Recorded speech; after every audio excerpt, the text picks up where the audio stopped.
فرمایا جو اس کو پڑھے گا میرا قرب عطا ہوگا، پھر جو سمجھ کر پڑھے گا اور زیادہ عطا ہوگا۔ ابتدا قرآن سے ہی ہونی ہے، اس لیے نبی علیہ السلام نے فرمایا اے میری امت، تیری بلندی قرآن سے وابستہ ہے، تیری پستی بھی قرآن سے وابستہ ہے۔ وہ مسلم شریف والی حدیث یاد کریں۔ اور مدارس کیا خدمتیں کر رہے ہیں، یہ قرآن کی تعلیم سے ہی تو وابستہ ہیں۔ لہذا مدارس بند نہیں کرنے چاہیے، مدرسے تو کھولنے چاہیے۔ تعلیم قرآن ناظرے سے شروع ہوتی ہے، ناظرہ ہو، حفظ ہو، ترجمہ ہو، حدیث ہو، تفسیر ہو، فقہ ہو، علوم قرآنیہ کا انتظام ہونا چاہیے اور اس پر پیسہ خرچ کرنا چاہیے۔ بدقسمتی کہ ہمارا فنڈ اور ہمارا مال اہل سنت کا یہ دین پہ کم خرچ ہوتا ہے، پیٹ پر زیادہ خرچ ہوتا ہے۔ ان تنصر اللہ ینصرکم، سورہ محمد میں اللہ نے ارشاد فرمایا ہے اے ایمان والو، اگر تم میری مدد کرو گے تو میں تمہاری مدد کروں گا۔ اللہ کی مدد ہم کیسے کر سکتے ہیں؟ اللہ تو پاک ہے، اللہ کو تو مدد کی ضرورت ہی نہیں ہے۔ اس سے مراد جمی محدثین نے، جمی مفسرین نے لکھا اس آیت کے تحت، اس سے مراد اللہ کے دین کی مدد ہے۔ مال کے ذریعے دین کی مدد کرو، جہاں تعلیم قرآن ہوتی ہو، تعلیم فقہ ہوتی ہو، تعلیم حدیث ہوتی ہو، علوم قرآنیہ، علوم دینیہ پڑھے جا رہے ہو، آپ مال کے ذریعے ان کی مدد بھی کریں، اپنی اولاد کو پڑھانے کے ساتھ اس کے اندر مدد، اپنا حصہ شامل کریں۔ مالی حصہ بھی شامل ہونا چاہیے، جانی حصہ بھی شامل ہونا چاہیے۔ جامع المعجم الاوسط کی حدیث ہے، نبی کریم صلی اللہ علیہ وسلم نے فرمایا کن عالمن، اے میرے امتی یا تو عالم بن جا، کن عالما، عالم بن جا، کس کا؟ دین کا عالم، او متعلما، یا پھر تو عالم کا، اس عالم کا شاگرد بن جا۔ متعلم اسی کو کہتے ہیں جو عالم سے پڑھنے والا ہو، سیکھنے والا ہو۔ طالب علم بن جا، یعنی کہ عالم کا شاگرد بن جا۔ او مستمعن، اگر تو عالم نہیں بن سکتا، معاملات ایسے ہیں، اب ساری امت تو عالم بن نہیں سکتی، ساری امت عالم نہیں بن سکتی، اور عالم بننا فرض کفایہ ہے۔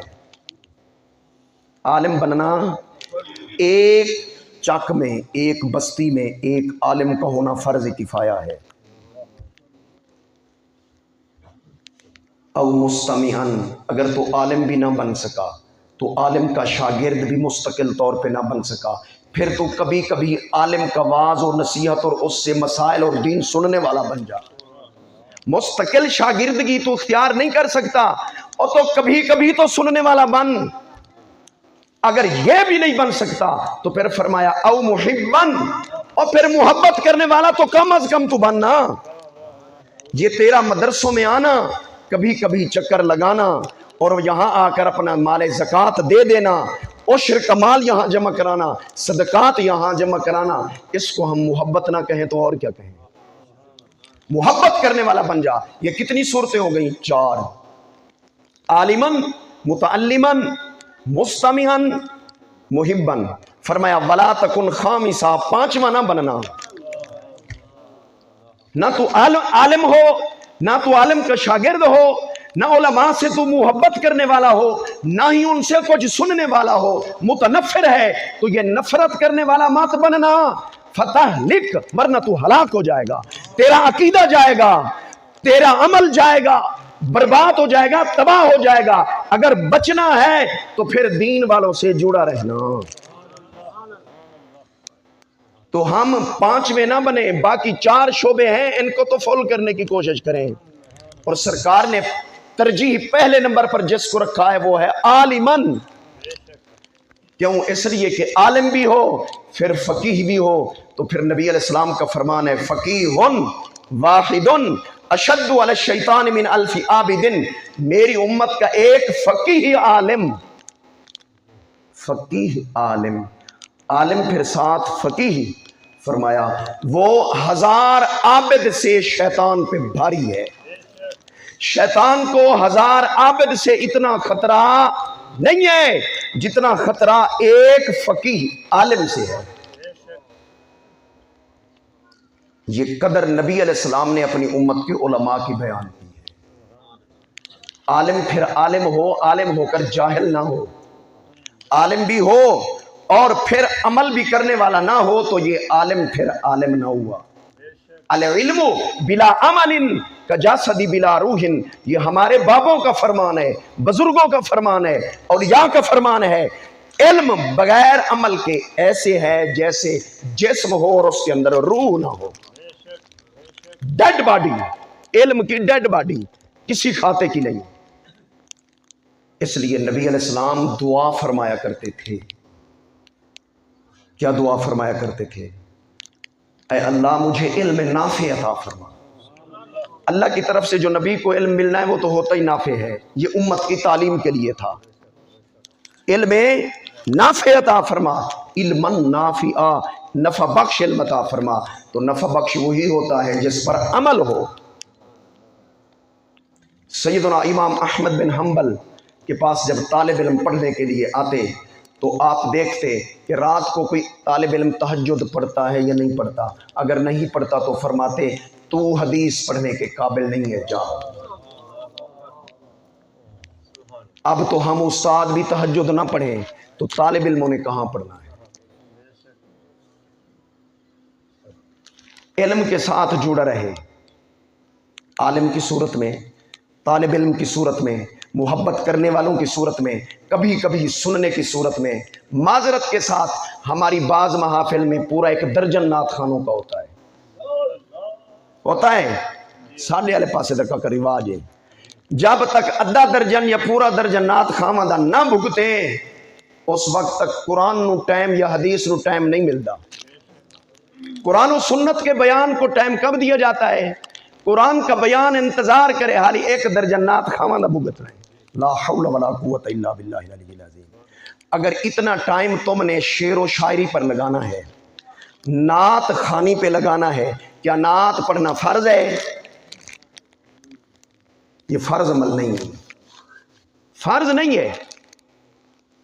ہمارے کسی امام فقیہ نے اس کو فرض نہیں کہا۔ پھر وہ نعت خوری نہ ہو، نعت خوانی ہو، خطاب خوری نہ ہو، خطاب باقی خطاب ہو، قرآن و سنت کا واز ہو۔ خوری والا معاملہ بھی تو ساتھ ہوتا ہے نا، خوری سمجھتے ہیں آپ؟ اجے ویسے تسی آکو بھی یہ نعت چنگے بھی نعت خانہ دے بارے بھی ہے تے خدیمہ دے بارے طاقت دے گا نہ ہومن تو تسی بھی کوئی نہیں آنا، پتہ چل جاوے بھی اتنے لنگر شنگر کوئی نہیں، یہ 5-7 دے گا کوئی نہیں، تے آپاں بھی گھر بیٹھے رہنا ہے، اتنے درود شریف پڑھتے رہنا ہے، منہ سجا دے میں نہیں جانا یار بس ٹھیک ہے اللہم صلی علی سیدنا، دے گا کوئی نہیں تے پھر آپاں کی کرن جانا۔ اچھا دین تب سننا ہے جب دے گو، نعت تب پڑھنی ہے کم از کم 40,000 ہو۔ اللہ کا دین تب سنانا ہے، قرآن تب سنانا ہے، حدیث رسول تب سنانی ہے جب 40-50 ہزار پہلے ایڈوانس ہو۔ یہ کاروبار نہیں تو یار اور کیا ہے؟ دین کے نام پر کاروبار، جو لے گا وہ جائز بن جائے گا، آخرت میں ثواب نہیں ہے، ثواب نہیں ہے آخرت کے اندر۔ قرآن تو نے پڑھا ہے، تلاوت کی ہے، اس لیے کہ یہ مال ملے گا، نہیں دیں گے تو میں نہیں پڑھوں گا، اس تلاوت کا ثواب نہیں ہے۔ ثواب تب ملے گا جب تو ثواب کے لیے پڑھے گا۔ اب بھی اور واسطے قرآن خوانی کروائیے، 10 طالب علم مدرسے ہی چوں منگوائے نے تے انہاں کبھی تسی 2000 بھی دینے نال، گلاں سب واسطے کھلی ہونی چاہیے نہیں۔ اگر 2000 کے لیے پڑھا جا رہا ہے تو پھر ثواب ہے ہی نہیں، ثواب نہیں ہے تو ابھی اوراں کی بخشش کی میں ہونی ہے، ابھی اوراں کی بخشش کی میں ہونی ہے۔ اون دی روح نو سالے ثواب دیتا ہونا ہے کہ جڑا پڑھے اون دا ثواب بھی ہوئے۔ ثواب کب بنے گا؟ جب نیت ثواب کی ہوگی، جب نیت نوٹوں کی نہیں ہے، جب نیت دیگ کی نہیں ہے، جب نیت اس پیٹ کو بھرنے کی نہیں ہے، نیت یہ ہے یار انہوں نے بلا دیا ہے قرآن کے لیے تو میں نے قرآن پڑھنا ہے اللہ کی رضا کے لیے تاکہ کوئی ثواب ہو اور ان کے جو مرحومین ہیں اللہ ان کی روح تک ثواب عطا فرمائے۔ بالکل باب ایصال الثواب الی المیت، یہ مسلم شریف میں امام مسلم نے باب باندھا ہے، ایصال ثواب کا باب، آگے حدیثیں ذکر کی ہیں۔ قرآن بھی ثواب قرآن پر بھی ملتا ہے، ایک ایک حرف پر نیکیاں ملتی ہیں۔ کب؟ جب اللہ کے لیے پڑھا جائے۔ نماز کا ثواب بھی تب ہے جب اللہ کے لیے پڑھی جائے، ریاکاری درمیان میں آ جائے۔ لوجہ اللہ اگر نہیں ہے، تیری تقریر اگر لوجہ اللہ نہیں ہے، تیری قرات لوجہ اللہ نہیں ہے، تیری نعت لوجہ اللہ نہیں ہے، یہ نوٹوں کے لیے ہے، تو پھر حضرت جی چاولوں کے لیے یا دیگوں کے لیے، پھر اس میں ثواب نہیں ہوگا، پھر یہ ایک دھندا ہے، ٹائم پاس ہو رہا ہے بس۔ آپ کہیں پھر جی واپس جا کر اپنے چک کے امام صاحب بھی تاری تنخواہ ختم، اسی تقریر سنائیں، ہاں تاری تنخواہ ختم، مدرسے میں جو پڑھانے والے استاد ہیں جی ہن تاری تنخواہ ختم۔ جناب علی شریعت کے مسئلے تم نے نہیں بتانے، ہم بتانے کے لیے بیٹھے ہوئے ہیں۔ ایک مہینہ پورا دن رات جس نے آپ کے پاس رہ کر آپ کے بچوں کو پڑھایا ہے اور پورا وقت لگایا ہے، اس کو دیں آپ 10 اور 1 11,000 روپے پورے، اور نعت خاں کو دیں 1 گھنٹے کا 40,000۔ آپ تو بڑے عاشق نکلے، ہم باقی بڑے عاشق ہیں۔ اس نے آ کر آپ کو یا آپ کی اولاد کو دیا کیا ہے؟ دین کا کون سا حصہ دیا ہے؟ کیا سمجھایا ہے؟ یہ حضرت عمر فاروق سے پوچھ لینا، جب آپ خلیفہ امیر المومنین خلیفۃ المسلمین بنے، آپ نے اپنے دور خلافت کے اندر 4,000 مدرسے بنائے۔ کتنے؟ بیٹھے ہو یا وگ گئے ہو؟ 4,000۔ چاچے نواز شریف یا عمران خان نے نہیں، عمر فاروق نے۔ ان کے اندر استاذ مقرر کیے، ان کے وظیفے مقرر کیے۔ یہ تنخواہیں اور وظیفے مقرر کرنا اپنے وڈیاں دا طریقہ ہے۔ ہاں جی یہ جائز ہے، کیونکہ انہوں نے کر کے دکھایا ہے تو یہ جائز ہے۔ ہاں یہ آپ کو نہیں ملے گا کہ فلاں خلیفہ راشد نے، فلاں صحابی نے، فلاں محدث اور امام مجتہد نے کہا ہے، میں تو حدیث تب سناؤں گا جب آپ مجھے 10,000 درہم دیں گے، ورنہ نہیں۔ حضرت حسان بن ثابت نے نبی علیہ السلام سے دنیا کے جانے کے بعد کہا جی اب میں نعت تب سناؤں گا جب اتنے 1000 درہم دو گے۔ میں کوئی تھوڑی عزت آلا ہوں، رسول اللہ دا صحابیاں، ساری بھی تو کوئی عزت ہونی چاہیے، پہلے جمع کراؤ پھر میں سناؤں گا۔ کیا نعت رسول مقبول صلی اللہ علیہ وسلم، یہ طریقہ نہ ادھر ہے نہ ادھر ہونا چاہیے۔ آنے والا اللہ کی رضا کے لیے آئے، آپ میں سے کوئی خدمت کر دیتا ہے تو وہ بھی اللہ کی رضا کے لیے، اگر نیت اللہ کی رضا ہے تو پھر ٹھیک ہے، اگر کچھ اور رولا ہے تو پھر معاملہ خراب ہے۔ حدیث پاک میں ہے، بخاری شریف میں غالباً یہ حدیث ہے، امام منذری نے تو اس کو ترغیب و ترہیب میں روایت کیا ہے۔ آپ فرماتے ہیں نبی علیہ الصلوۃ والتسلیم کی بارگاہ میں ایک والد اور ایک بیٹا آ گئے۔ صبح کی نماز کا وقت ہے، باپ نے مٹھی بھر گھر سے کوئی چیز اٹھائی صدقہ کرنے کے لیے کہ میں جاؤں گا مسجد کے دروازے پر، اگر کوئی سائل مانگنے والا کھڑا ہوگا نا باہر، اندر نہیں باہر، تو میں اس کو دے دوں گا، صدقہ ہو جائے گا۔ وہ آئے، اندھیرا تھا تو ایک آدمی کھڑا تھا، ان کو دے دیا، اس نے خاموشی سے لے لیا۔ دینے والا باپ تھا، لینے والا بیٹا تھا۔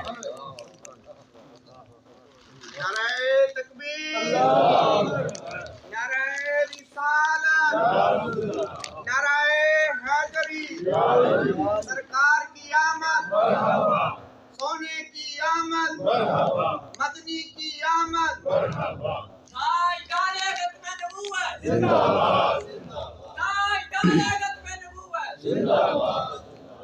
باپ نے دیکھا بیٹے کے ہاتھ میں وہی ہے جو میں صدقہ کر کے آیا ہوں، معلوم یہ ہوتا ہے کہ لینے والا بیٹا ہے، دینے والا میں باپ ہوں۔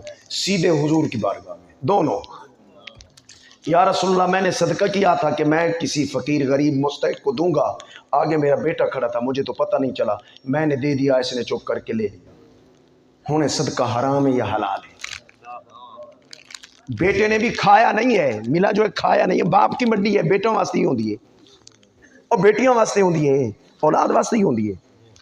نبی علیہ السلام نے فرمایا تو نے کس لیے دیا؟ جنہیں اللہ دی رضا واسطے۔ بیٹے سے پوچھا تو نے کیوں لیا؟ باپ سمجھ کر، نہیں جی مجھے اس وقت سمجھ نہیں کہ یہ باپ ہے، میں ضرورت مند تھا اس لیے میں نے لے لیا۔ فرمایا باپ کو فرمایا، بیٹے کے باپ کو فرمایا جس نیت سے تو نے دیا تجھے ثواب ملے گا، بیٹے کو فرمایا جس نیت سے تو نے لیا تیرے لیے جائے۔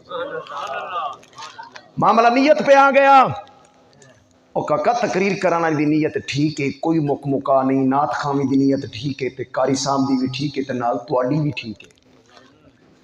ہاں جی تو یار کیمرہ لاویں تے میں اس طرح کر سندے تو کیمرہ لاویں تاکہ وچ ویڈیو بن جاوے، پھر بھی کھاواں گے، پتہ تو چلے نا۔ اس کو ریاکاری کہتے ہیں جناب، ریاکاری آئی عمل سارا تباہ و برباد ہو گیا۔ اللہ ہمیں اچھی نیت کے ساتھ، نیت صادقہ، نیت صالحہ کے ساتھ، نیت طیبہ کے ساتھ اعمال صالحہ کرنے کی توفیق عطا فرمائے۔ ہمارے بزرگان دین نیت کی تعلیم پر بہت زیادہ زور دیتے تھے، جس طرح وہ قرآن کی تعلیم دیتے تھے، نیت کی تعلیم بھی اپنے بچوں کو اسی طرح دیا کرتے تھے، کیونکہ نیت بنیاد ہے اعمال کی، انما الاعمال بالنیات۔ جب بنیاد نیت ہے، اوپر عمارت عمل ہے، تو عمل کی آپ تعلیم دیں، بنیاد کی تعلیم نہ دیں تو کباڑہ تو پھر ہونا ہے۔ اس لیے بنیاد کی تعلیم بھی ضروری ہے، عمل کی تعلیم بھی ضروری ہے، دونوں ضروری ہیں۔ اللہ ہم اہل سنت کو، ہم پر جو اعتراض ہوتے ہیں جی، ہم اہل سنت پر جو اعتراض ہوتے ہیں ہماری عوام کی کوتاہیوں کی وجہ سے ہوتے ہیں۔ ہماری عوام غلط کام کرتی ہے، بدنام ہمارا مسلک اہل سنت ہوتا ہے، اور یہ اس بات پر ہمیں فخر ہے الحمدللہ کہ جو دوسرے ہیں نا ان پر اعتراضات ان کے بڑے بڑے مولویوں نے جو گستاخیاں لکھی ہیں ان کی وجہ سے ہیں، ہمارے اوپر اعتراض جاہل عوام کی وجہ سے ہیں۔ عقیدے کے اعتبار سے الحمدللہ ہماری کتابیں، ہمارے عقیدے، ہمارے بابے، ہمارے علماء، ہمارے فقہاء، محدثین اہل سنت، اولیاء اہل سنت، علماء اہل سنت، ایک بات بھی ایسی ثابت نہیں ہو سکتی کہ اس کے اندر رسول اللہ کی گستاخی ثابت ہوتی ہو، اس عبارت پہ اعتراض ہوتا ہو۔ ہم پر اعتراض ہماری عوام کی وجہ سے ہوتا ہے، ہمارے غلط میلوں کی وجہ سے ہوتا ہے، غلط کبڈیوں کی وجہ سے ہوتا ہے، غلط جگہ پہ مال خرچ کرنے کی وجہ سے ہوتا ہے۔ دیکھو جی اے دربار دے ہوتے ایک کم ہو رہے ہیں، سجدے ہو رہے ہیں، بنگلے تے دھنگڑے ہو رہے ہیں، اے اور یہ وہ اور یہ اعتراض، یہ بدعا ہے، ان کا اعتراض صحیح ہے تو ہمیں اصلاح کرنی چاہیے، ہمیں بگڑنے کی بجائے ہمیں اصلاح کرنی چاہیے۔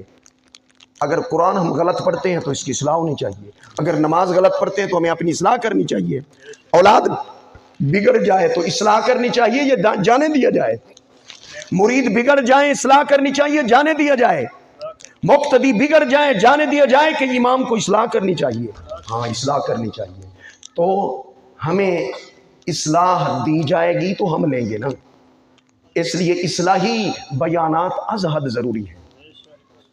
دوسری آیت کے بارے میں چند منٹ کے لیے میں عرض کرتا ہوں، وَمِنَ اللَّيْلِ فَتَهَجَّدْ بِهِ نَافِلَةً لَكَ عَسَىٰ أَن يَبْعَثَكَ رَبُّكَ مَقَامًا مَحْمُودًا۔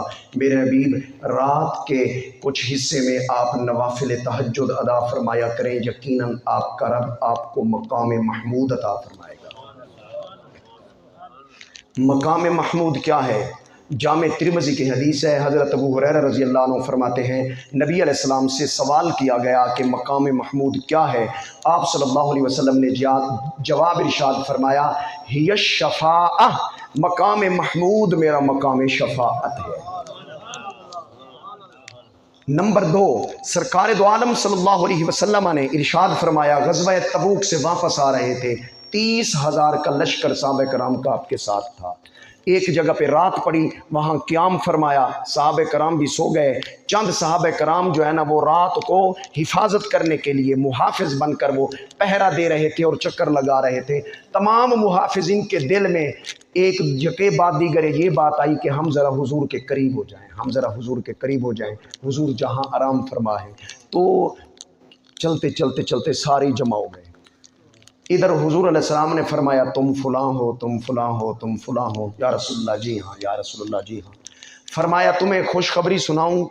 عرض کی یا رسول اللہ کیوں نہ خوشخبری سنائیں؟ نبی علیہ السلام نے فرمایا اللہ رب العزت نے مجھے اختیار دیا ہے، اے میرے حبیب تجھے اختیار ہے یا تو آدھی امت بخشوا لو بغیر حساب و کتاب کے جنت میں، یا پھر شفاعت لے لو۔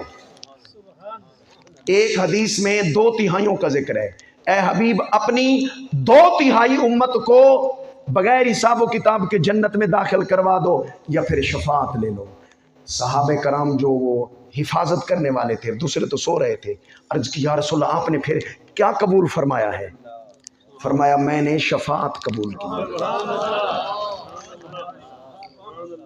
جب انہوں نے کہا شفاعت، عرض کی یا رسول اللہ، ایک نے کہا مجھے اس میں شامل فرمایا، آپ نے فرمایا تو شامل ہے اس میں، تیری میں کروں گا شفاعت۔ دوسرے نے کہا یا رسول اللہ مجھے بھی شامل کر لیں، فرمایا تو بھی شامل۔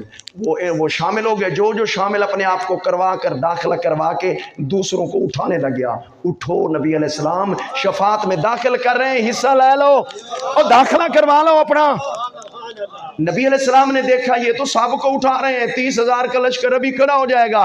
نبی علیہ السلام نے فرمایا رک جاؤ، جو سوئے ہوئے تھے سوئے، جو اٹھ گئے وہ آ گئے۔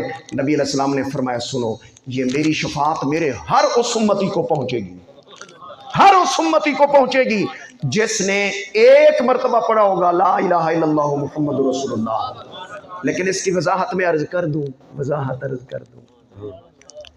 جس نے زبان سے اقرار کیا اور دل سے تصدیق کی، مخلص ہو کر جس نے پڑھا، پھر موت بھی اسی کلمے پہ آئی۔ ہاں اے ضروری ہے، پھر موت بھی کلمے پر آئی۔ ایک کلمے والا جو انعام ہے وہ اس کے پاس موجود ہے، نہ نمازیں اس کے پاس ہے، نہ روزہ، نہ حج زکوٰۃ، کچھ بھی نہیں، ساری عیاشیاں ہیں، بے حیائیاں ہیں نام اعمال کے اندر، بے غیرتیاں ہیں نام اعمال کے اندر، بے پردگیاں ہیں نام اعمال کے اندر، بد زبانیاں ہیں نام اعمال کے اندر، بد اخلاقیاں ہیں نام اعمال کے اندر، زنا ہے اور حرام خوری ہے، سود ہے، دوسروں کے حق کھانے ہیں اور قتل و غارت ہے۔ لیکن مرتے وقت اللہ نے کرم فرمایا، جو کلمہ پڑھا تھا وہ بچ گیا ہے۔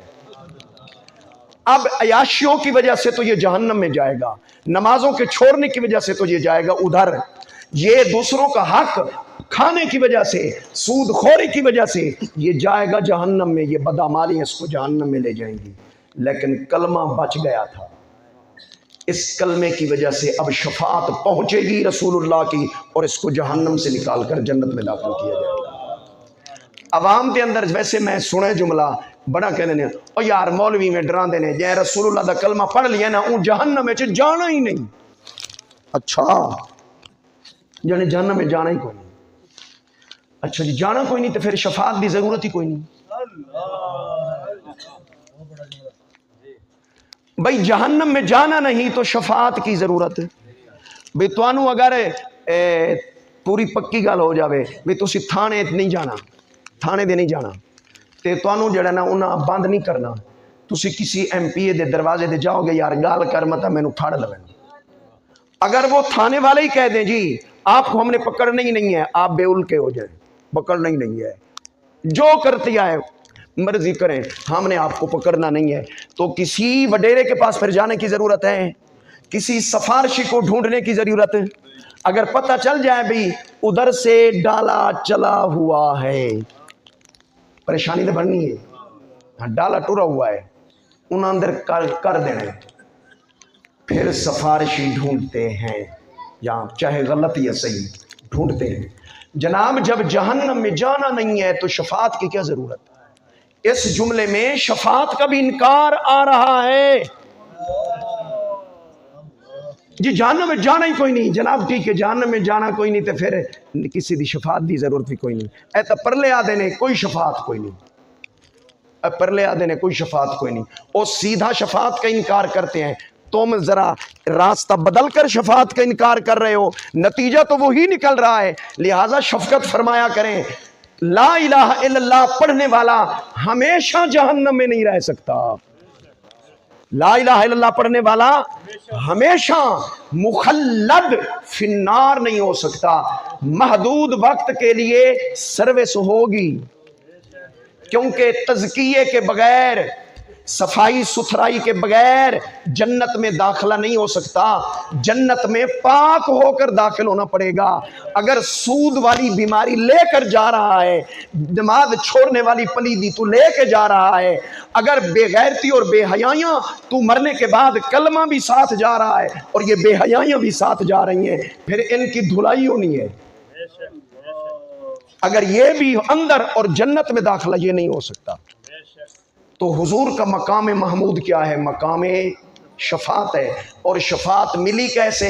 حضور نے فرمایا، اللہ نے فرمایا شفاعت لے لو، یا آدھی امت بخشوا لو یا 2 حصے امت بخشوا لو، 2/3 ایک رہ جائے گا، پھر میں جانا تو میرا کام جانے. نبی علیہ السلام نے فرمایا میں نے شفاعت لے لی ہے، کیونکہ شفاعت میں امت کا فائدہ زیادہ ہے، امت کا فائدہ زیادہ ہے. اس لیے اب تھوڑا سا آگے بات عرض کروں. نبی اکرم شفیع معظم تاجدار دو عالم صلی اللہ علیہ وسلم کب شفاعت شروع کریں گے؟ بس قبرن تو نکل دے شفاعت فی الفور شروع ہو جانی ہے؟ نہیں نہیں نہیں نہیں، ایویں جلدی شروع نہیں ہونی. ادھا دن تو ویسے ہی گزر جانے کھڑے کھڑے، چلو جی کوئی نہیں 12 گھنٹے ہونے نے اسی کور کر لواں گے. نہیں جناب، یہ 12 گھنٹے کا رولا نہیں. قرآن کے اندر اللہ نے 1000 سال کی بات بھی کی ہے، 50,000 سال کی بات بھی کی ہے. ایک دن بہت بڑا دن ہوگا. مقدارہ 50,000 سنہ کالف سنۃ مما تعدون. الف آدھن 1000 نو، 1000 سال کا ایک دن، 50,000 سال کا ایک دن. بات چھپاؤں نہیں، عرض کر دوں، کیونکہ چھپانا غلط ہوتا ہے. یہ بنی اسرائیل کے مولویوں کا کام تھا. حضور علیہ السلام کی عظمت اور شان والی بات تورات میں انجیل میں ہوتی تو چھپا لیتے تھے. اور آج کل بھی یہ کام چل رہا ہے. مقام مصطفیٰ پر جو فرامین مصطفیٰ احادیث صحیحہ حسنہ یا بعض ضعیفہ ہوں، اگلے 50 جاندے نے، کیونکہ بات چل پڑی ہے. 1000 کی بات بھی قرآن نے کی ہے، 50,000 کی بات بھی قرآن نے کی ہے. اور ایک فرض نماز کے برابر وہ دن گزرے، یہ بات خود سرکار دو عالم صلی اللہ علیہ وسلم نے کی ہے. وہ دن بعضوں کے لیے 50,000 سال کے برابر گزرے گا، بعضوں کے لیے 1000 سال کے برابر گزرے گا، بعضوں کے لیے جتنا وقت 4 فرضوں پہ لگتا ہے.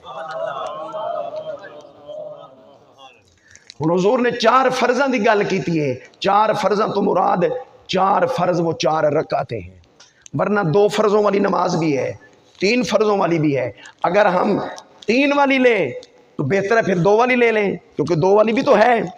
اگر 4 والی بھی لے لیں، یار 10 منٹ ان کل 10 منٹوں کے برابر پورا دن اتنا جلدی گزر جائے، یہ بعضوں کے لیے اسی طرح گزر جائے گا. ہوں تساں کیڑے شامل ہونا چاہتے ہو؟ 1000 والے چ، 50,000 والے چ، یا 10 منٹ والے چ؟ یہ آپشن ہے نا. 3 آپشن ہے. کدھر جانا چاہتے ہیں؟ جدھر جانا چاہتے ہیں محنت اس کے مطابق کریں. اگر چاہتے ہیں کہ 10 منٹوں میں وہ پورا 50,000 سال والا دن گزرے تو پھر گزارش ہے نماز چھوڑنی نہیں ہے، رسول اللہ کی پیروی چھوڑنی، دین چھوڑنا، او وابستہ رہنے دین دے نال. دیکھ لو دین دے گلاں میں عرض کر رہی ہاں، کوئی چانن ہو رہی ہے یا نہیں؟ عظمت مصطفیٰ سمجھ آ رہی ہے یا نہیں؟ احکام اور اصلاح کی بات بھی میں نے عرض کی ہے، کچھ باتیں سمجھ آئی ہیں یا نہیں؟ تو اتنی دیر میں اتنا ہی ہو سکتا ہے، اس سے زیادہ پھر کیا ہو سکتا ہے؟ نبی کریم صلی اللہ علیہ وسلم نے اچھا شفاعت جب شروع ہونی ہے نا، وہ ایویں شروع نہیں ہونی. پہلے تو ساری امت آنی ہیں حضور دی بارگاہ دے، اس تو بعد پھر سارے نبی آمن گے، سارے نبی. حضرت انس بن مالک سے امام احمد بن حنبل روایت کرتے ہیں، رسول اللہ صلی اللہ علیہ وسلم نے ارشاد فرمایا میں پل صراط کے ایک دہانے پر، اگلا دہانہ ادھر والا نہیں ادھر والا، کراس کر کے اگلا دہانہ، اس پر میں کھڑا ہو جاؤں گا. ممبر ہوں گے بیٹھنے کے لیے، لیکن حضور نے بیٹھنا نہیں ہے. آپ نے فرمایا میں قائما، میں کھڑا ہو جائے گا. ینتظر، انتظار کروں گا. کس کا؟ نبیوں کا، رسولوں کا نہیں. فرمایا میں اپنی امت کا انتظار کروں گا، تعبرو، تاکہ پل صراط عبور کر لے.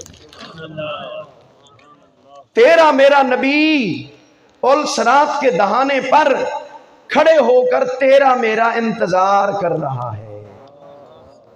پھر بھی تو اس دی پیروی نہ کرے، پھر بھی تو انہاں نے سنتا زندہ نہ کرے، پھر بھی تو ان دی تعلیم دے قریب نہ میں یار، پھر تو میں ان تینوں بدبخت آکھاں یا کی آکھاں تینوں؟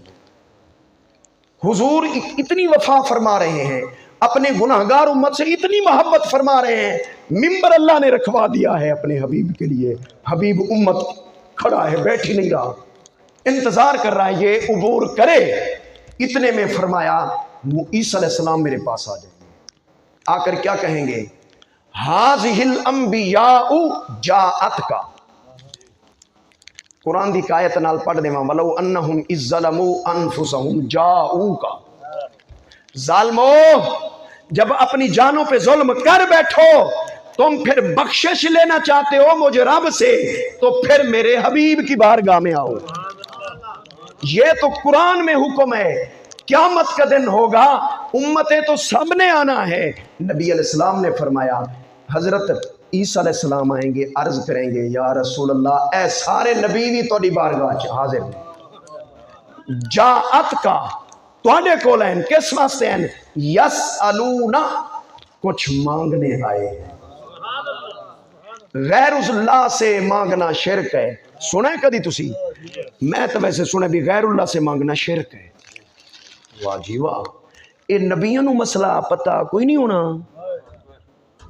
نبیوں نو پتہ کوئی نہیں ہونا بھی اللہ تو مانگ لئی، اللہ سامنے ہے ذرا جلال دے اندر، سامنے ہے رب۔ عیسیٰ علیہ السلام بھی نظر آ رہی ہے، موسیٰ علیہ السلام نو بھی نظر آ رہی ہے، تمام انبیاء رسولوں کو نظر آ رہا ہے، تو پھر اللہ سے ہی مانگ لیں۔ وہ کیڑے پاسے آمن گے؟ رسول کریم کی بار، تیرے میرے نبی کی بارگاہ میں۔ انبیاء بھی آ گئے، امتیں بھی آ گئیں، اب تیرے میرے حبیب روانہ ہوں گے اللہ کی بارگاہ میں۔ اے ہون پتہ چلنے بھی اے آخری نبی خاتم النبیین دا مرتبہ مقام کیے، سارے آ گئے نے جی گل کرو، اسی تو گل بھی نہیں کر سکتے، اللہ کسی نال گل کرنا ہی نہیں چاہتا، تے سانو امید ہے تواڈے نال ضرور کرے گا، ہم تسی مہربانی کرو، تسی گل بنواؤ، کرو گل، اللہ دا ساڈے نال مذاکرات بھی نہیں کرنا چاہتا، تواڈے نال کرے گا، لہذا تسی جاؤ گل کرو۔ سرکار دو عالم صلی اللہ علیہ وسلم جب اللہ کی بارگاہ میں جائیں گے، جانے کے انداز کیا کیا ہیں، شفاعت کے عنوان پر حدیثیں پڑھیں پھر آپ کو پتہ چلے گا، لیکن ٹائم بہت سارا میں نے لے لیا ہے، اس تفصیل کو میں عرض نہیں کروں گا، حدیثیں میرے پاس ادھر موجود ہیں کتابوں کے اندر، نشان میں نے لگائے ہوئے ہیں، آپ کے انداز، جانے کا انداز کیا ہوگا۔ جب اللہ کی بارگاہ میں پہنچیں گے پھر رب اپنے حبیب سے کیا معاملہ فرمائے گا، اس پر حدیثوں میں تفصیل کیا ہے، میں اس تفصیل کو بھی چھوڑ رہا ہوں، جانے والی تفصیل بھی چھوڑ رہا ہوں۔ شفاعت کا جو سلسلہ شروع ہوگا نا، کتنی مرتبہ حضور آتے جاتے رہیں گے اور شفاعت کرتے رہیں گے، 3 منٹوں میں مکمل کروں گا اس کو، توجہ رکھنا۔ نبی علیہ السلام جب پہنچ جائیں گے، اللہ رب العزت جب اذن شفاعت دے گا، دینے کے بعد اللہ فرمائے گا نمبر 1، اب یہ نمبر 1 اللہ نہیں فرمائے گا، وہ میں حدیثوں کو مد نظر رکھ کے نمبر 1 اللہ فرمائے گا میرے حبیب ایسے کرو، وہ جو 70,000 افراد بغیر حساب و کتاب کے میں نے تیرے سے وعدہ کیا تھا اور تو نے پھر بڑھوا لیے تھے کہ نہیں جی یہ کم ہے اور اضافہ کریں، میں نے 70,000 میں سے ہر 1000 کے ساتھ 70,000 اور بڑھا دیے تھے، پھر تو نے سوال کیا تھا کہ میرے رب اب بھی تعداد کم ہے ذرا بڑھا، تو میں نے پھر بڑھا دیے تھے 70,000 پہلے، پھر ہر فرد کے ساتھ 70,000، ان سب کو آپ جائیں دائیں طرف سے جنت کے دائیں دروازے میں سے اس کو داخل کر دیں، تو جن کا حساب و کتاب نہیں حضور کی شفاعت کے بغیر وہ بھی جنت میں داخل نہیں ہو سکیں گے۔ اے شان ہے تیرے میرے حبیب دی، نبی علیہ السلام دی۔ اچھا پھر اللہ دی بارگاہ چاہ جائیں گے، اللہ فرمائے گا ہن واپس جاؤ، جن کو آپ پہچانتے ہو جہنم میں جا چکے ہیں وہ ان کو نکالو جنت میں داخل کرو، جائیں گے ان کو نکالیں گے جنت میں داخل، پھر آ جائیں گے، اب یہ تیسری مرتبہ آئیں گے، اللہ فرمائے گا میرے حبیب اب جاؤ، 1 دینار کے برابر جس کے دل میں ایمان ہو ان کو نکالو جنت میں داخل کر دو، اور جہنم میں گئے تو شفاعت ہو رہی ہے نا۔ اچھا وہ 1 درہم والے، 1 دینار کا لفظ ہے، 1 دینار، پہلے دینار اور درہم چلتے تھے، دینار تقریباً اتنا ہوتا ہے، آپ میرے یہ ہاتھوں کا اشارہ دیکھ لیں، تقریباً اتنا، یہ جو ہتھیلی ہے نا اس کی یہ درمیان والا حصہ اتنا ہوتا ہے، تو ان کو نکالیں گے جنت میں داخل کر کے پھر اللہ کی بارگاہ میں آئیں گے، اللہ فرمائے گا میرے حبیب اب جس کے دل میں 2/3 دینار کا 2/3 حصہ، ایمان ہے ان کو نکالو جنت میں داخل کرو. جائیں گے جنت میں داخل کر کے پھر آ جائیں گے.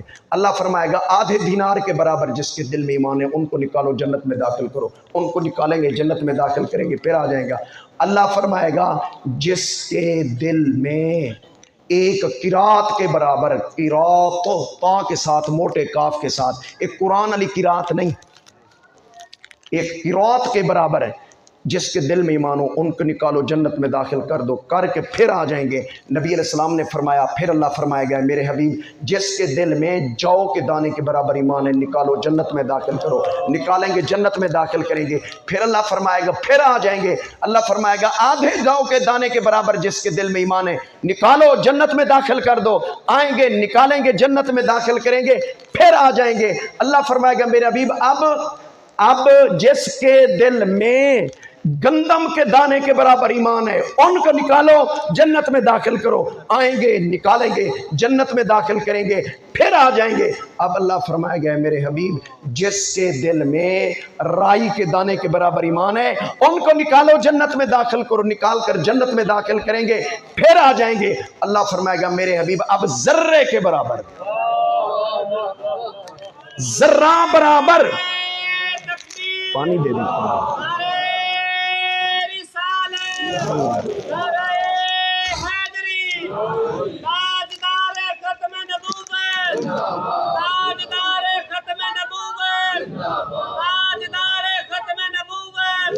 سرکار کی آمد، سرکار کی آمد، خطیب اہل سنت. جس کے دل میں ذرے کے برابر ایمان ہے اس کو نکالو جنت میں داخل کرو. کر کے پھر آ جائیں گے. اب عرض کریں گے مولا جس نے ایک مرتبہ پڑھا تھا، ہونا یہ گل سمجھ، جس نے ایندی واری آخر چانیے، جس نے زندگی میں ایک مرتبہ پڑھا تھا لا اشہد اللہ الہ الا اللہ و اشہد ان محمدن عبدہ و رسولہ، باقی اس کے پاس کچھ بھی نہیں. مولا ہن انہاں نو بھی کڈ دے جنت داخل کر. اللہ فرمائے گا اے میرے حبیب اب میری باری ہے، اب میری باری ہے، اب ان کو میں خود نکالوں گا جنت میں داخل کروں گا.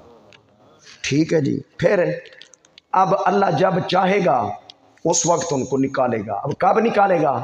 جب صفائی ستھرائی اچھی طرح ہو جائے گی، سب کچھ جل گیا، وہ بیماری شماریاں جڑیاں سے وہ نکل گئی، پلیدیاں دھل گئیاں، تزکیہ ہو گیا. قد افلاح من تزکا، تزکیہ ہوئے گا تو کامیابی ہوئے گی.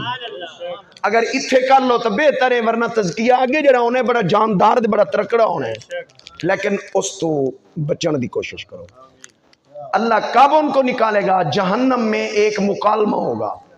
یہ امام دارمی نے اپنی سنن میں المقدمہ میں اس حدیث کو درج کیا ہے.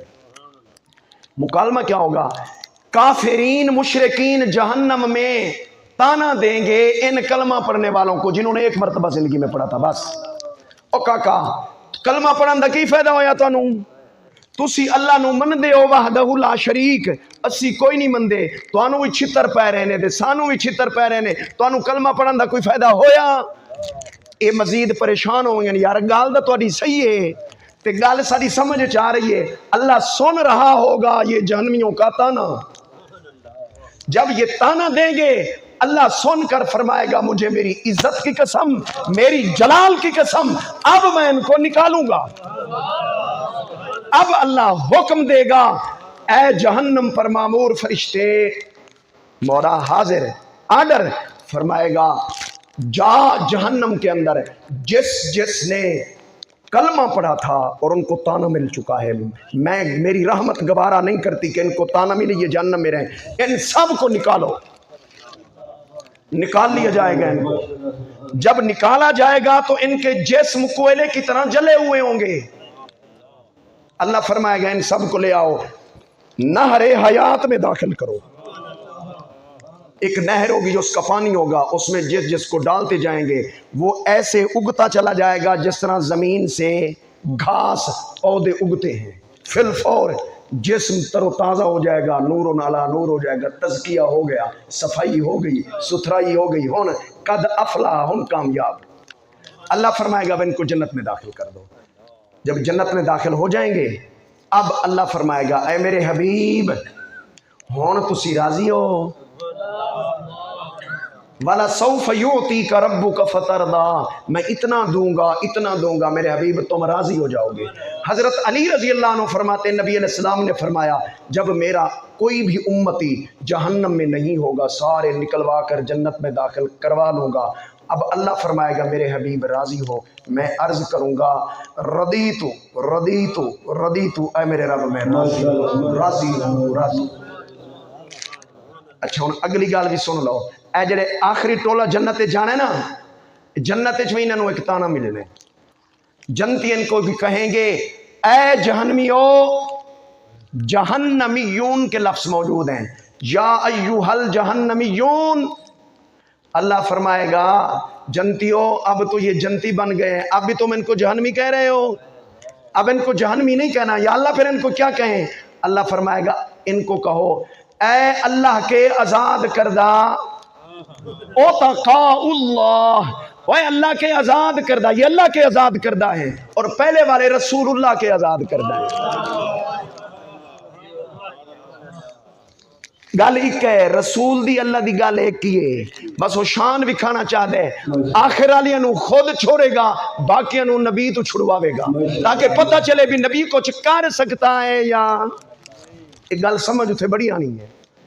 اللہ کریم کی بارگاہ میں دعا ہے اللہ جل شانہ اتنی عظمتوں والا نبی اور رسول ہمیں عطا فرمایا ہے، ایسے نبی کا امتی ہمیں بنایا ہے، اللہ ہمیں اپنے نبی کا سچا پیروی کرنے والا بنائے، آپ کے اسوہ مبارکہ کو اپنانے والا بنائے، آپ کے دین متین سے جڑے رہنے والا بنائے، دین کی مدد کرنے والا بنائے، دین کو پڑھنے والا بنائے، دین کو سمجھنے والا بنائے، نبی علیہ السلام کی دین کی نشر و اشاعت کرنے والا بنائے۔ وآخر دعوانا الحمدللہ۔ گلشی نزدیک آئے، ماشاءاللہ گفتگو ہو رہی تھی، آپ سن رہے تھے، سماعت فرما رہے تھے، آپ جو